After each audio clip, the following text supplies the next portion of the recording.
Base, Body and Beyond, a series dedicated to giving insight into a particular model on as many levels as possible.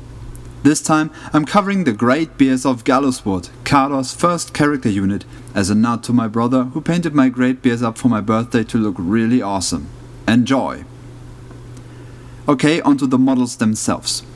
The Great Bears came out in Legends, and to me they're among the upper class of Privateer Press's casts. They look tells you up front that these were originally Iron Fang pikemen, even though they're wielding axes instead of spears. As far as their background goes, they are the only members of an Iron Fang company stationed at Cragvold Fort in the Thornwood bordering Ord, surviving a Signaran assault. One of the Privateer Press forum members, Scowling Koldun, dug up some interesting information. The Great Bears are actually based off of the Russian Bogatyr, which is Russian for godlings, describing people mentioned in Russian poetry capable of taking armies on their own. The three most prominent Bogatyrs are the ones the Great Bears are based on, but I go into that again in the next part. I had Aridus paint my Great Bears in my military green Cardor look, and they just look really awesome. Originally the shoulders were supposed to be red, as with my Jacks, but the area painted red is, in proportion to the rest of the model, too big to not look overwhelming. I like how he painted a different kind of bear fur on each model, and for ease of distinction they have their names on the backs of their bases. Okay, now let's move on to the in-game performance, because that's where their money lies. And they're worth every cent. Going back to the Bogatyr, the three most prominent had distinctive traits.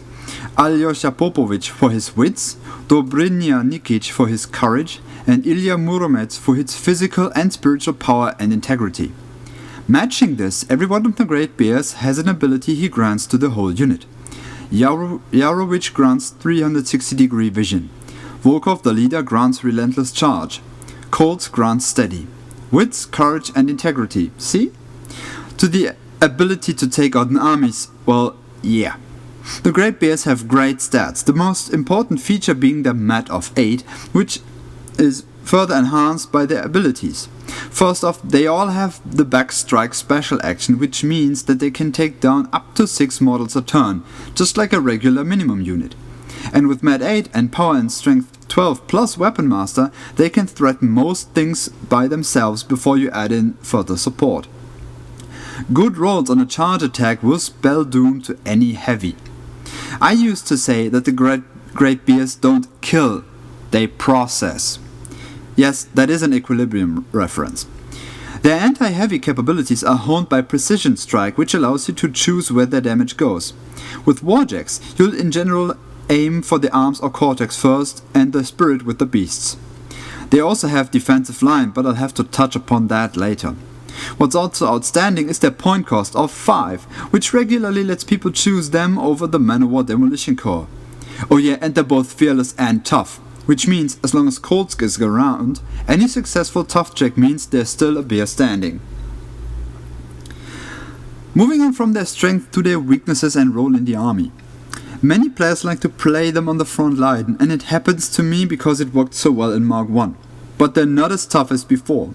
For defense, they only have defensive line, which requires them to stick together, and they're so renowned that they come with a supersized bullseye on their head, so running them in the first wave means they'll die.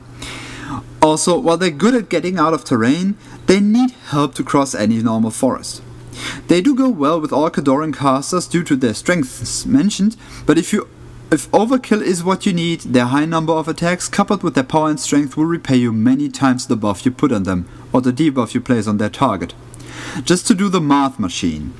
Charging Great Bears, buffed with Fury under the Butcher's feet. Charging the Behemoth that was rusted by Gorman, harmed by Ayana, and within melee range of the Ragman.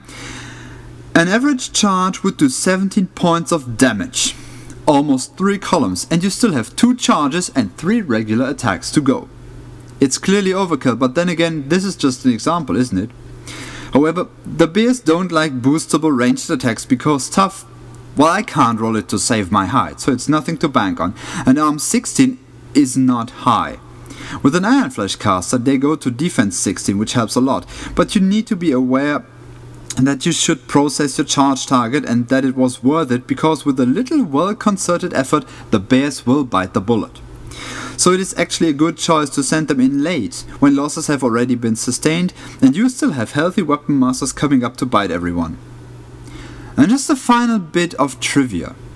In German, the unit is called Die mächtigen Bären vom Galgenwald. And people say the translation sounds stupid in German, but the English original is cool. To which I usually reply, it's a literal translation. It actually sounds stupid in English as well. And that concludes this Base, Body and Beyond issue. I hope you enjoyed it and that it gave you any insight whatsoever into this really flavor and powerful unit. And until next time, farewell.